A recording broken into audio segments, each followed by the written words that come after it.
Shalom, selamat pagi. Perkenalkan, nama saya Lika Ambu, NIM 2321015, Prodi Agroteknologi. Di video kali ini saya akan menjelaskan 4 materi, yaitu yang pertama Pancasila sebagai filsafat, yang kedua Pancasila sebagai sistem etika, yang ketiga Pancasila sebagai nilai perkembangan iptek, yang keempat konsep-konsep dasar pendidikan anti korupsi. Materi pertama yaitu Pancasila sebagai filsafat. 1. Pengertian Pancasila terdiri dari 3 pengertian, yaitu yang pertama dari segi etimologis. Sebelum dibahas pengertian filsafat secara material, maka dipandang perlu untuk membahas terlebih dahulu makna dan arti istilah filsafat. Pada umumnya, para filsuf maupun para ahli filsafat mempunyai tujuan yang sama dalam mengartikan istilah filsafat. Walaupun secara harafiah mempunyai perbedaan. Istilah filsafat dalam bahasa Indonesia mempunyai pendanaan atau falsafah dalam kata Arab. Kemudian pengertian yang kedua dari segi historis.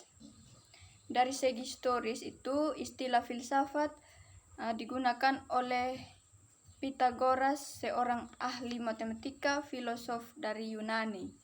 Pada masa itu istilah filsafat masih sangat luas dan dipakai untuk menyebutkan semua bidang ilmu pengetahuan yang ada. Kemudian pengertian yang ketiga yaitu dari segi terminologis. Secara terminologis, istilah Pancasila diartikan sebagai suatu asas atau pendirian hidup. Dan di samping itu juga diartikan sebagai ilmu pengetahuan yang terdalam. Pengertian yang pertama yaitu asas atau pendirian hidup. Sering dipergunakan istilah falsafah. Sedangkan pengertian yang kedua, ilmu pengetahuan yang terdalam, sering digunakan dengan istilah filsafat. Kemudian yang kedua, fungsi filsafat Pancasila. Ya, ada 8, yaitu yang pertama sebagai jiwa bangsa Indonesia. Setiap bangsa Indonesia itu di dunia memiliki jiwanya sendiri. Hal ini disebut dengan istilah Volksgeist, yang berarti jiwa bangsa atau jiwa rakyat. Yang kedua, sebagai kepribadian bangsa Indonesia. Filsafat Pancasila ini berfungsi sebagai kepribadian dan ciri khas bangsa Indonesia, serta menjadi ciri perbedaan di antara bangsa lain di dunia. Yang ketiga, sebagai sumber dari semua hukum. Fungsi filsafat ini adalah negara hukum yang menerapkan hukum secara adil berdasarkan peraturan yang berlaku. Kemudian yang keempat, sebagai pandangan hidup bangsa Indonesia. Filsafat Pancasila ini juga berfungsi sebagai cara hidup dari Indonesia. Dengan kata lain, Pancasila merupakan pedoman dan instruksi dalam kehidupan sehari-hari. Kemudian yang kelima, menjadi falsafah hidup bangsa Indonesia. Filsafat Pancasila ini memiliki fungsi kesatuan bangsa.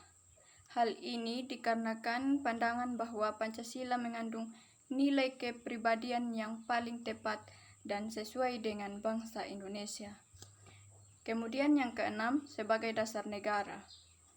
Filsafat Pancasila berfungsi sebagai dasar negara untuk mengatur pemerintah atau menyelenggarakan negara. Kemudian yang ketujuh, memberikan hakikat kehidupan bernegara. Filsafat Pancasila memberikan jawaban atas berbagai pertanyaan mendasar atau sangat mendasar, seperti sifat kehidupan negara. Dengan filsafat Pancasila, kita dapat mengetahui sifat kehidupan, perdesaan, dan semua aspek yang memiliki hubungan erat dengan kehidupan sosial dan kelangsungan hidup negara. Kemudian yang kedelapan, memberi substansi tentang hakikat negara, ide negara, dan tujuan bernegara. Dengan sifat filsafat ini, kita dapat menemukan kebenaran yang penting tentang sifat negara, gagasan negara, dan tujuan negara Indonesia.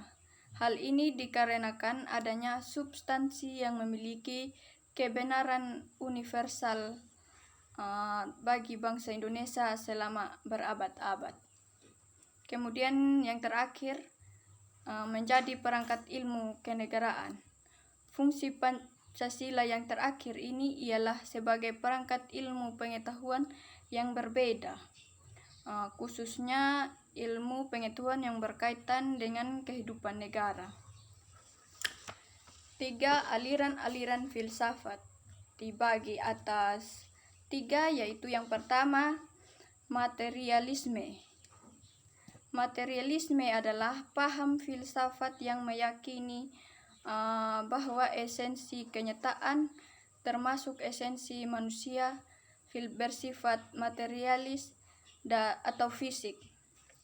Yang kedua, idealisme. Menurut aliran ini, kenyataan sejati adalah bersifat spiritual. Oleh sebab itu, aliran ini sering juga disebut spiritualisme. Yang ketiga, realisme. Suatu aliran filsafat ini yang sangat luas meliputi materialisme di satu sisi dan sikap yang lebih dekat kepada idealisme objek di pihak lain. Kemudian 4, tujuan filsafat. Tujuan filsafat dibagi menjadi 5, yaitu yang pertama, sebagai bangsa yang religius dan patuh kepada Allah yang Maha Kuasa. Yang kedua, menjadi bangsa yang menjaga keadilan baik secara sosial maupun ekonomi. Yang ketiga, menjadi bangsa yang menghormati hak asasi manusia untuk dapat berada dalam kaitan HAM dengan Pancasila sebagai dasar negara. Yang keempat, menciptakan sebuah bangsa yang menjunjung tinggi demokrasi. Kemudian yang terakhir, menjadi negara nasionalis dan cinta tanah air Indonesia. 5 cabang-cabang keilmuan filsafat. Ada 4. Yang pertama, ontologi filsafat. Cabang filsafat yang membahas tentang prinsip yang paling dasar atau paling dalam dari sesuatu yang ada. Objek kajian ontologi disebut ada.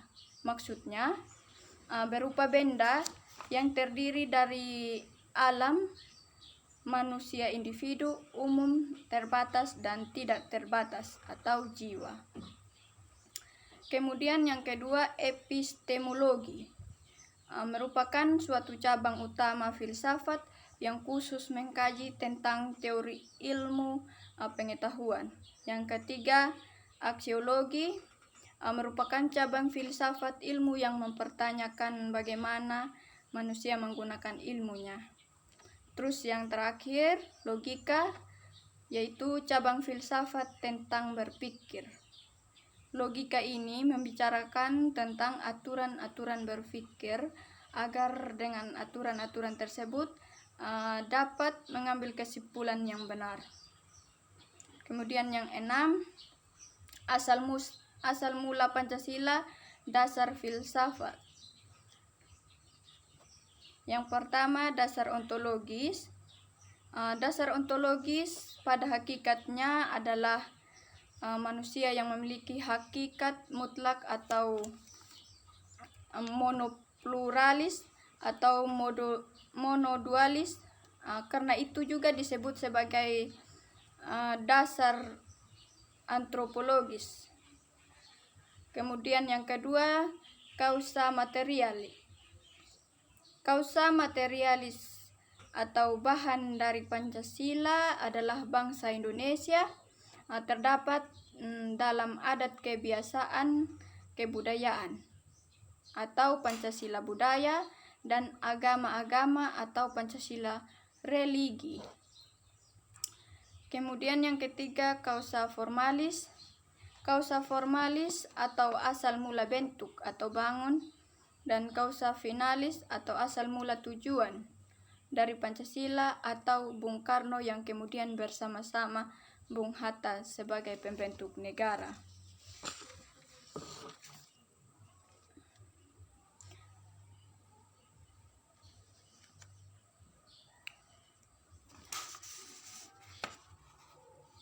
Materi kedua yaitu Pancasila sebagai sistem etika. Pengertian sistem etika. Secara etimologis, kata etika berasal dari bahasa Yunani yaitu ethos dan ethikos. Ethos yang berarti sifat, watak, adat, kebiasaan. Sedangkan etikos berarti susila, keadaban atau kelakuan dan perbuatan yang baik. Etika memiliki sudut pandang normatif di mana objeknya adalah manusia yang perbuatannya etika atau baik atau benar. Kemudian yang kedua, konsep Pancasila sebagai sistem etika dalam kehidupan. Pancasila sebagai sistem etika memerlukan kajian kritis rasional terhadap nilai moral yang hidup agar tidak terjebak dalam pandangan yang bersifat mitos. Kemudian yang ketiga, 3 aliran besar sistem etika, yaitu yang pertama, deontologi. Deontologi ini mempunyai tindakan seseorang baik atau buruknya yang sesuai atau tidak sesuai dengan kewajibannya. Pendekat ini sudah diterima dalam konteks agama dan merupakan salah satu teori yang paling terpenting. Kemudian yang kedua, teologi. Sama dengan teori deontologi, tetapi teori ini dilihat berdasarkan tujuan atau akibat dari perbuatan itu. Teori ini bersifat situasional, yang artinya tindakan yang dilihat dari situasinya. Contohnya, ada seorang ayah mencuri uang untuk membeli obat anaknya yang sedang sakit. Tindakan ini baik untuk moral dan kemanusiaan, tetapi dari segi hukum tindakan ini melanggar aturan. Kemudian yang ketiga, keutamaan. Keutamaan ini mempelajari sikap atau akhlak yang dimiliki seseorang. Etika ini tidak memandang tindakan seseorang, tetapi lebih memandang ke arah karakter seseorang tersebut. Contohnya, ketua OSIS harus bijak dalam mengambil keputusan di dalam organisasinya. Kemudian materi 3, Pancasila sebagai nilai perkembangan iptek. Pengertian iptek. Pengembangan ilmu pengetahuan dan teknologi atau iptek merupakan salah satu aspek yang dibutuhkan demi mewujudkan kehidupan bangsa Indonesia yang maju dan modern. Yang kedua, nilai-nilai Pancasila sebagai landasan perkembangan iptek. Yang pertama, sila ketuhanan yang Maha Esa. Yang kedua, sila kemanusiaan yang adil dan beradab. Yang ketiga, sila persatuan Indonesia. Yang keempat, sila kerakyatan yang dipimpin oleh hikmat kebijaksanaan dalam permusyawaratan. Yang kelima, sila keadilan sosial bagi seluruh rakyat Indonesia. Kemudian yang ketiga, dimensi penting sebuah ideologi. Ada 3 juga, yaitu yang pertama, dimensi reality, yaitu nilai-nilai dasar yang terkandung di dalam ideologi tersebut secara real, berakar dalam hidup masyarakat atau bangsanya. Kemudian yang kedua, dimensi idealisme, yaitu nilai-nilai dasar ideologi tersebut mengandung idealisme yang memberi harapan tentang masa depan yang baik melalui pengalaman dalam praktik kehidupan bersama dengan berbagai dimensinya. Kemudian yang ketiga, dimensi flexibility. Maksudnya dimensi pengembangan ideologi tersebut memiliki kekuasaan yang memungkinkan dan merangsang perkembangan pemikiran-pemikiran baru yang relevan. Kemudian yang keempat, konsep Pancasila sebagai paradigma pembangunan iptek, yaitu yang pertama sila ketuhanan yang Maha Esa, yang kedua sila kemanusiaan yang adil dan beradab, yang ketiga persatuan Indonesia, yang keempat kerakyatan yang dipimpin oleh hikmat kebijaksanaan dalam permusyawaratan perwakilan, yang kelima keadilan sosial bagi seluruh rakyat Indonesia. Kemudian yang kelima, implikasi nilai-nilai Pancasila. Pancasila sebagai filsafat ilmu atau sebagai dasar ilmu merupakan landasan dalam berpikir dan berpengetahuan.